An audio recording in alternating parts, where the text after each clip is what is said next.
বৌভাতের দিন সকালে ভয়ে ভয়ে বসে আছে অর্পা। বাড়ি ভর্তি মানুষজন ঘুম থেকে উঠেই স্নান করে নিয়েছে। নিজের বাড়িতে একটু 8টা অবধি শুয়ে থাকতে পারত। মা এসে মাথায় হাত বুলিয়ে ডেকে দিত। বিয়ের 1 সপ্তাহ আগে থেকে প্রতিদিন সকালে চোখ খুললেই দেখেছে মা মাথার কাছে বসে আছে।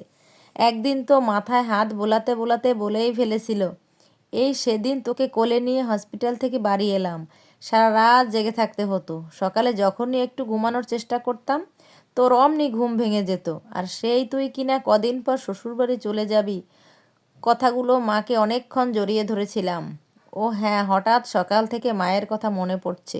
কাল রাতেই মা বলছিল সকাল সকাল উঠে পড়বি, স্নান করে নিবি। মা বলেছিল ফোন করে দেবে, কিন্তু মা ফোন করলো না কেন? ভুলে গেল নাকি? মায়ের তো ভুল হয় না। সৈকতকে খুঁজে পাচ্ছে না। কাল না হয় কাল রাত্রি ছিল, আজ তো একবার সকালে দেখা করে যেতে পারতো। শাড়ি পরতে হবে, সব সময় মা পরিয়ে দিত। এখন কি হবে? ও শাড়ি পরতে পারে না, অনেক ছোট থেকেই পরেছে, কিন্তু কুচি। মা ছাড়া খুব শক্ত যে। সৈকতকে একবার ফোন করবে, এই ভাবনা চিন্তায় মাথা আসতেই দরজায় টোকা। আপনি কি ঘুম থেকে উঠেছেন? আমি কি আসতে পারি? এতক্ষণে সময় হয়েছে, এদিকে আমি পড়েছি জ্বালায়। না না, মাথা গরম করলে চলবে না। ফোনে ঝগড়া করতাম ঠিক আছে, কিন্তু শ্বশুরবাড়িতে এসেই যদি রাগারাগি করি, না না না। শান্ত পর্ণা, শান্ত। এসো। সৈকত ভিতরে ঢুকতেই পর্ণাকে দেখে অবাক। স্নান করে রেডি, বিছানায় রাখা আছে শাড়ি গয়না, কিন্তু অমন হাঁ করে দেখছো কি? শাড়ির কুচি ধরতে জানো? ওরে বাবা, এ ভীষণ শক্ত কাজ। এর থেকে আমার ফার্মের কাজ অনেক সোজা। ধুর, তোমার মুখেই যত কথা। কুচিটা আমি কিছুতেই ম্যানেজ করতে পারি না। নিচে সবাই বসে আছে, আমি এখনও নামিনি।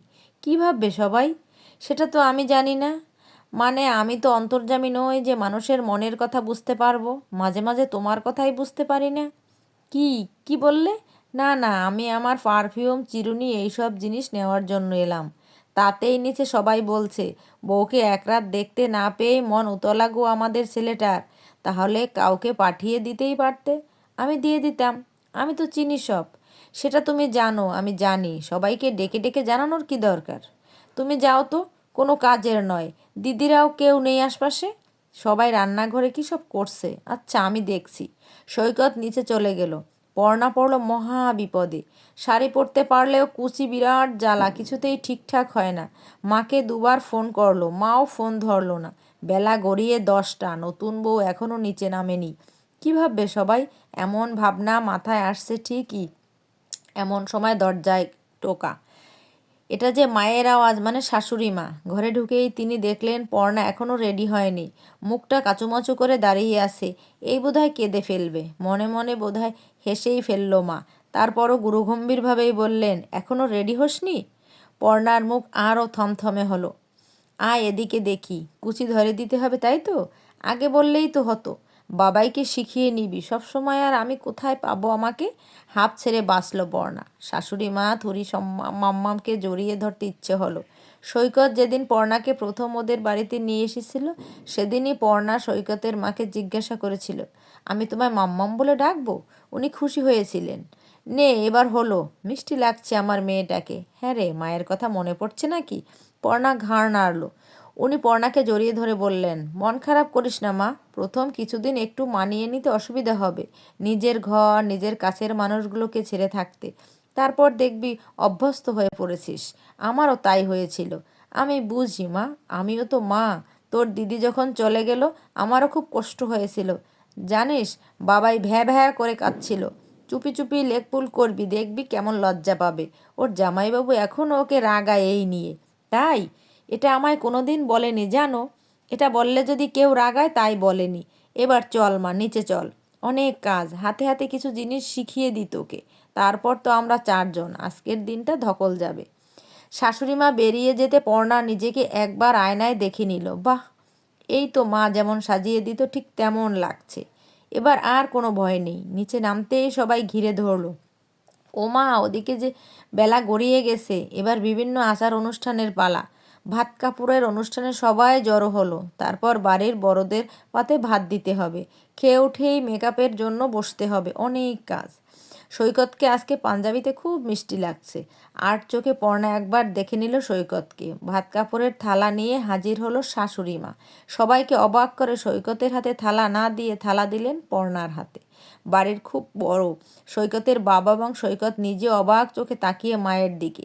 তবে কেউ কোনো কথা বলছে না। সবাই অপেক্ষা করছে মা এরপর কি বলবে। তারপর, নে এই থালাটা এবার ওর হাতে দে, দিয়ে বল আজকে থেকে তোমার দায়িত্ব নিলাম। আমি নিজের অন্যের ও কাপড়ের সংস্থান করতে সক্ষম। তুমি শুধু যে কোনো পরিস্থিতিতে আমার পাশে থেকো, আমায় সাহস জুগিও। বাড়ি থেকে বেরোনোর সময় তোমার রুমাল আমি গুছিয়ে রাখবো, শার্ট আয়রন করে রাখবো ঠিক, তেমনি তুমিও আমার জামা কাপড় আয়রন করে দিও। আমি কথা দিলাম সবসময় তোমার পাশে থাকবো, সমস্ত ঝড় ঝাপটায় তোমার সাথে থাকবো। পিন পতন, নিস্তব্ধতা সারা ডাইনিং জুড়ে। সৈকতের বাবা মুখে হাসি। সৈকত এক দৃষ্টিতে তাকিয়ে আছে পর্ণার দিকে। পর্ণার চোখ ছলছল। বিয়ের আগেই তো কয়েকজন বলেছিল ভালোবেসে বিয়ে করছিস, দেখবি বিয়ের পর পর কেমন বদলে যাবে। বিয়ের আগে খুব ভালোবাসা, তারপর সব বদলে যায়। শাশুড়িরা সবাই এক। আজ মনে হচ্ছে ওরা ভুল ছিল। মা সবসময় শিখিয়েছিল মাথা উঁচু করে চলবি। আজ মাম্মামও যেন সেটাই বুঝিয়ে দিল। ভাতের থালা হাতে নিয়ে সৈকতও খুনসুটি করছে। বলছে, তোমার ফুচকা, আইসক্রিম, মোমোর দায়িত্ব নিলাম।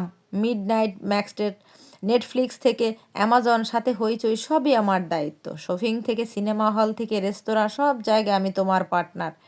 রান্না তোমার থেকে শিখে নেব, মাঝে মাঝে আমায় গান শুনিও। তবে আমার একটাই শর্ত আছে। সবাই যখন সৈকতের শেষ লাইন শুনে ভুরু তোলার চেষ্টায় আছে, সৈকত তখনই বলে উঠল, মোহনবাগানের খেলার সময় পৃথিবীর যাবতীয় কাজ বন্ধ থাকবে। তখন আমি কাউকে চিনি না। মাঝে মাঝে আমার সাথে মাঠে যেও, এমন প্লেয়ার আর কোথাও পাবে না। সৈকতের কথা শুনে পর্ণা হেসে ফেলল। দুজনেই সম্মতি জানালো দুজনার কথায়। দুপুরে সবার পাতে খাবার দিয়ে খেতে বসলো পর্ণা। শাশুড়ি মা মাথায় হাত বুলিয়ে বললেন, তোকে আর হাত লাগাতে হবে না, আমিই খাইয়ে দিচ্ছি। এরপর অনেক ধকল, অনেক মানুষ আসবে, কখন খাবি তার ঠিক নেই। অনেক রাতে খেতে বসতে হবে, তৃপ্তি করে খেয়ে নে। কাল রেস্ট নিয়ে পরশু থেকে নিজের কাজে ফিরে যেতে হবে মা। রেওয়াজ করতে হবে, সকালে নেমে চা খেয়ে ওপরে চলে যাবি। আমি যতদিন আছি তোকে চিন্তা করতে হবে না। তবে মাঝে মাঝে রান্না করবি, সবই তো জানিস। ব্যাস, কোনো অসুবিধা নেই। পর্ণা শান্তিতে খাচ্ছিল। মাম্মাম খাইয়ে দিচ্ছিলেন যত্ন করে। শ্বশুরবাড়িতে মায়ের অভাব আর হবে না, মন খারাপ হবে না, গল্প করার সঙ্গীর অভাব হবে না। মাম্মাম আছে তো।